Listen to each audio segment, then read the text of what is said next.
एक आदमी खुशी-खुशी अपनी हाइबरनेशन मशीन में बैठता है, ताकि 90 साल की नींद सो सके। वह सोचता है कि जब वह जागेगा तो उसकी एक नई दुनिया इंतजार कर रही होगी। लेकिन जैसे ही वह आराम से लेटता है, उसे कुछ अजीब-सा महसूस होता है। मशीन खराब लग रही थी। वह तुरंत बाहर निकलने की कोशिश करता है, लेकिन दरवाजा जाम हो जाता है। कई कोशिशों के बाद वह किसी तरह बाहर निकलने में सफल होता है। डर उसके दिल में घर कर जाता है। क्या कुछ गलत हो गया है? वह कमांड सेंटर की ओर दौड़ता है, ताकि कप्तान को जगा सके और बता सके कि लोग समय से पहले जाग रहे हैं। वह सभी उपकरणों का इस्तेमाल करता है, लेकिन कप्तान का दरवाजा नहीं खुलता। अब उसके पास केवल एक ही रास्ता बचता है। वह तुरंत पृथ्वी पर मदद का संदेश भेजना चाहता है, लेकिन दूरी इतनी अधिक थी कि संदेश पहुंचने में 19 साल लगेंगे और जवाब आने में 36 साल। यानी पूरा प्रोसेस 55 साल का होगा। इतनी देर तक इंतजार करना असंभव था। थक कर वह उम्मीद छोड़ देता है कि कोई मदद आएगी। अब वह जहाज में अकेलेपन के साथ घूमता रहता है। फिर एक दिन उसे महसूस होता है कि जहाज में कोई और भी है। उसका दिल तेजी से धड़कने लगता है। शायद वह अकेला नहीं है। वह जल्दी से उसकी ओर बढ़ता है, लेकिन जैसे ही पास पहुंचता है, वह देखता है कि वह एक रोबोट है। अब उसकी हर दिन की जिंदगी एक ही कमरे और एक ही खाने तक सीमित हो गई है। कई साल ऐसे ही गुजर जाते हैं। फिर एक दिन वह एक लड़की को देखता है, बहुत सुंदर, जो हाइबरनेशन मशीन में गहरी नींद सो रही है। वह एक ऐसा निर्णय लेता है जो सही नहीं था। वह उसे समय से पहले जगाने वाला है। वह अपने उपकरणों से मशीन में छेड़छाड़ करता है और ऑरोरा को जगाता है। अब जब वे दोनों जहाज में अकेले हैं, वे धीरे-धीरे एक दूसरे के करीब आते हैं।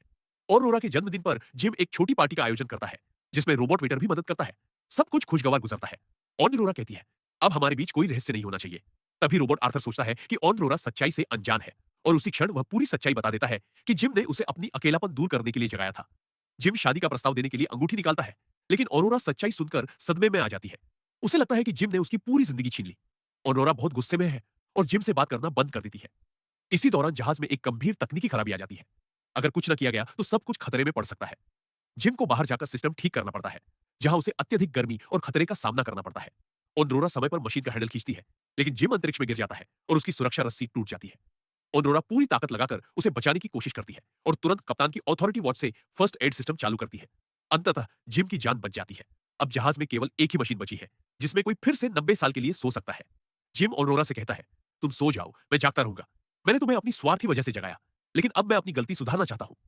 कुछ पल सोचने के बाद ऑरोरा कहती है, मैं तुम्हारे साथ जीना चाहती हूँ। जिम फिर से शादी का प्रस्ताव देता है। इस बार ऑरोरा मुस्कुराते हुए हाँ कह देती है। वे दोनों अपनी पूरी जिंदगी एक साथ बिताते हैं। जब जहाज अपनी मंजिल पर पहुंचता है, लगभग 88 साल बाद, बाकी सभी लोग नींद से जागते हैं। जब वे केंद्रीय हॉल में पहुंचते हैं, दृश्य देखकर सब हैरान रह जाते हैं। पूरा जहाज अब एक सुंदर हरा-भरा बगीचा बन चुका था। जिम और ओनरोरा ने वहां अपना घर बनाया और हमेशा एक दूसरे के साथ रहे। उन्होंने बाद में जहाज पर आने वाले यात्रियों को संदेश दिया, अगर आपकी जिंदगी में कोई ऐसा साथी है जो हर खुशी और हर दुख में आपका साथ देता है, तो आप किसी भी जगह, किसी भी परिस्थिति में खुश रह सकते हैं। क्या आपके पास भी ऐसा साथी है?